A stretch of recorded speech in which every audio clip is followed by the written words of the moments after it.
crossing the oceans and traveling around the world.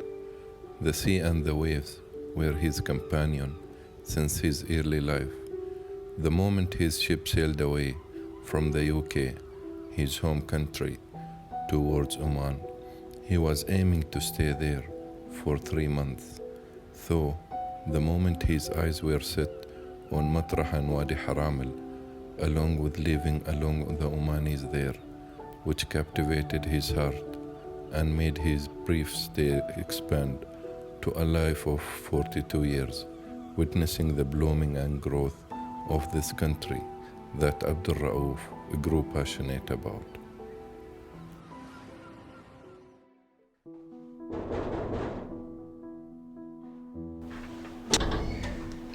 Assalamu alaikum. Ahlan wa sahlan. Welcome to Haramel. I'm fine. Thank you so much. You're really welcome. Please. Thank you. Thank you so much. Welcome to my house. I'm so happy that you had time to come here today and visit thank us. you for having us on a Friday. Thank you very much. You're really welcome.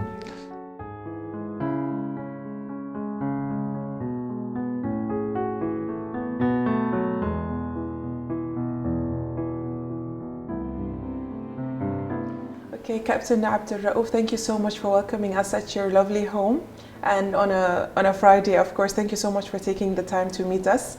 And so you've told me earlier that you've lived here for about 43 years? 43 years in Oman, years, yes. wow.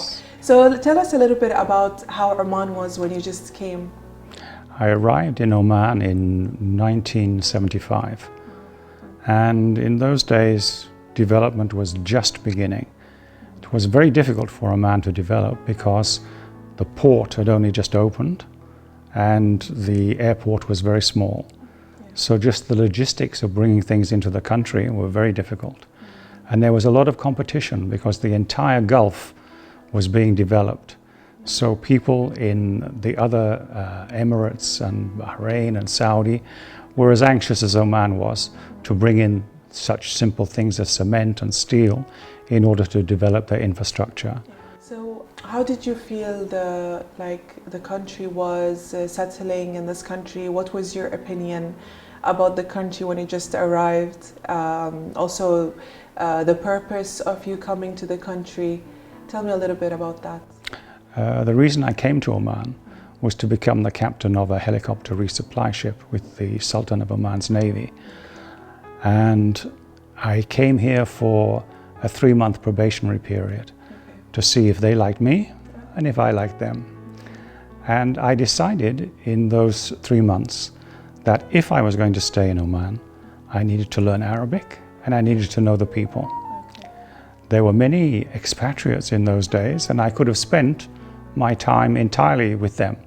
There was enough of society to occupy all of your time, and you didn't need to spend any time at all with local people. But I thought if I was going to stay here for any length of time, I wanted to know who are these Omanis.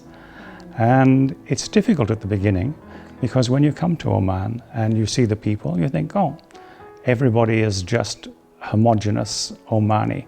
But the Omani nation is made up of many elements. People from Zanzibar, people from Arabia, people from India. So language was always an interest of mine. I spoke Japanese when I came here, but that wasn't very useful in Oman. And when I thought I would like to learn Arabic, that's when I discovered the different nationalities and languages that make up the country of Oman. And that was a fascination to me at the beginning, that this country was made up like a jigsaw of so many different people living in total harmony. And that was very, very attractive to me.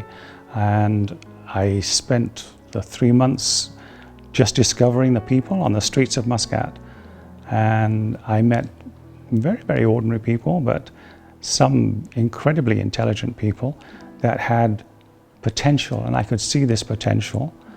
And it was possible for me, when I actually joined the armed forces, to assist some of these people to gain their potential, to progress their studies.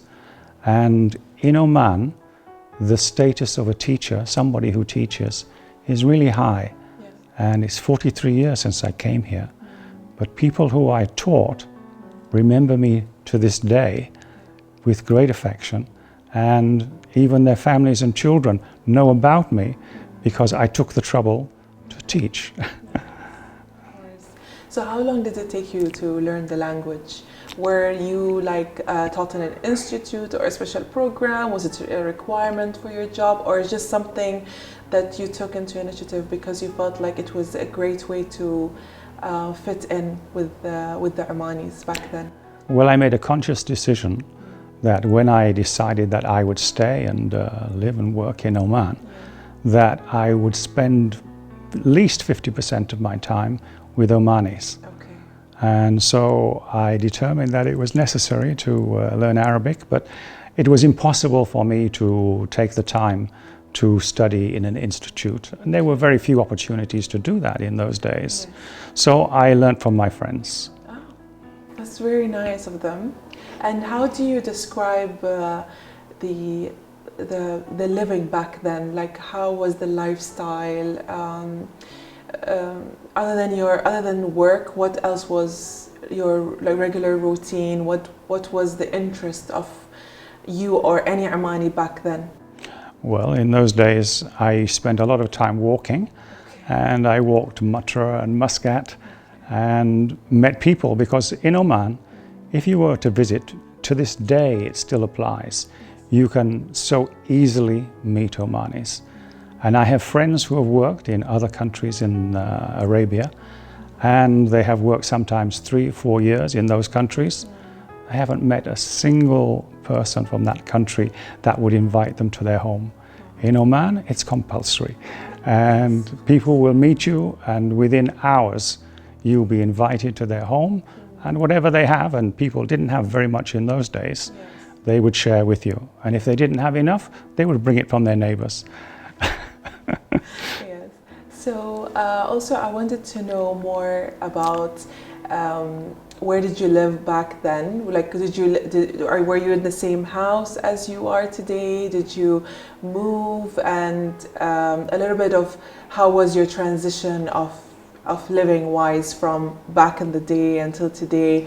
How did you visualize the development happening in Oman ever since? I mean, more than 40 years is a long time. So I'm sure you've seen so much than most of us who are, Omanis, and we lived here and we've barely seen anything. But I'm sure you have, the open eye. You've seen Oman develop and change. You've seen a lot of aspects of a country that develops education, medicine, and everything. So just give me your brief opinion about during the time you've lived here, ever since you've came until today.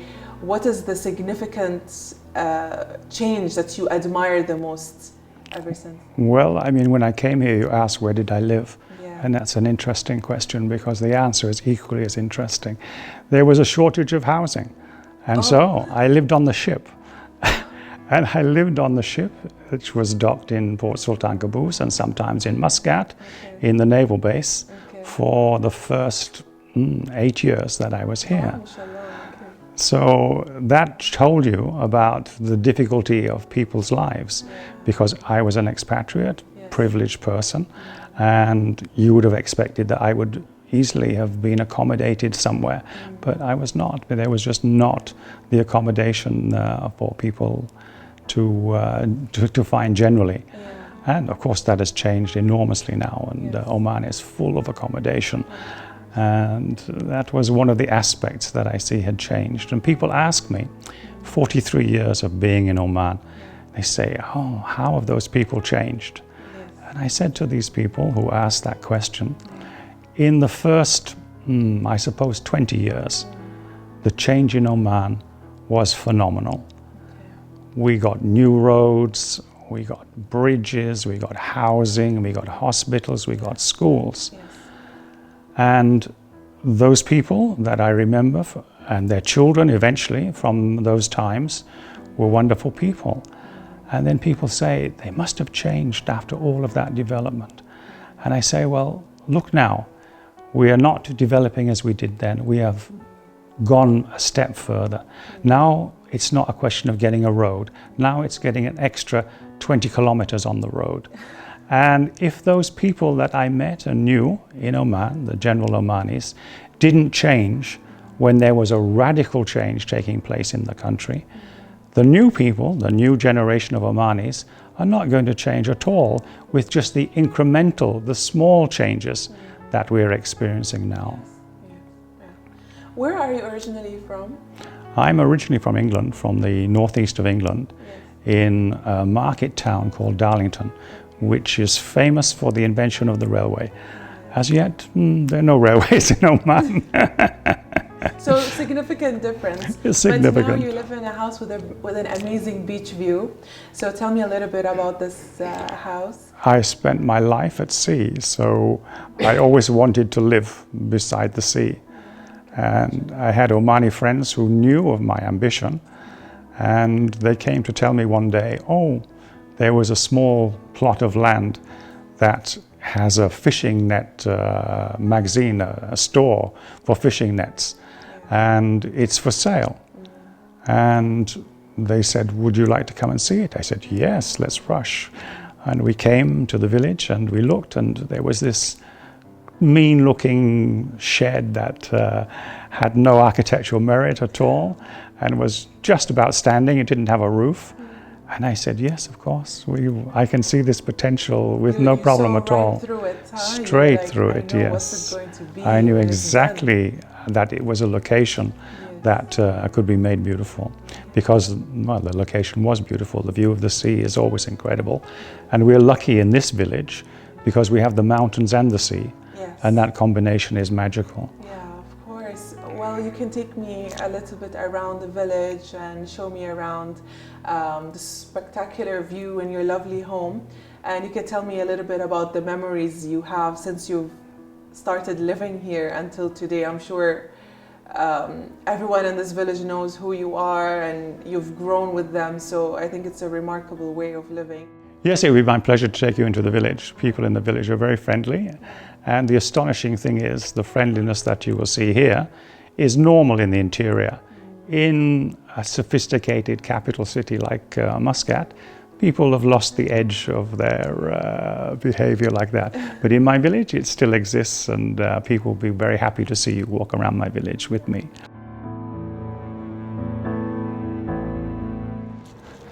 So in front of my house, we have a traditional means of bringing the boats up the beach.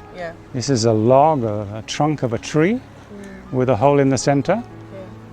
And they put a pole through that log, and they would walk around it. And as they walked around it, the rope would be pulled up there and the boat would come up the beach. So it was here? No, I brought it here. You brought it here? Yeah, because here in the village, all of them are made of steel now. And this one came from the village of Cantab, when they were also changing over to the more modern steel pieces. So do you have a boat? No, I don't, and I would never recommend to anyone to have a boat. They cost so much money. But I would recommend to everybody to get your friends to have a boat, because then you can use it. And people are always asking me here to come with them when they go fishing. Do you enjoy it? Do you go? I love fishing, but I don't go with them because they do it in order to earn a living. So they leave early in the morning, come back late at night, and they work really hard. So tell me a little bit more about the village. What's it like to live here? I mean, I can imagine hearing the sound of the birds all day is something. Sounds are very important in this village, and most of the sounds that we hear, the first sound I hear in the morning is the sound of the sea. The last thing I hear at night is the sound of the sea. And you hear the noise of people. Very rarely do you hear the sound of a car, because there's no road that passes through the village. People who come into the village normally come because they know somebody here, because they have some business in the village or they're visiting their friends.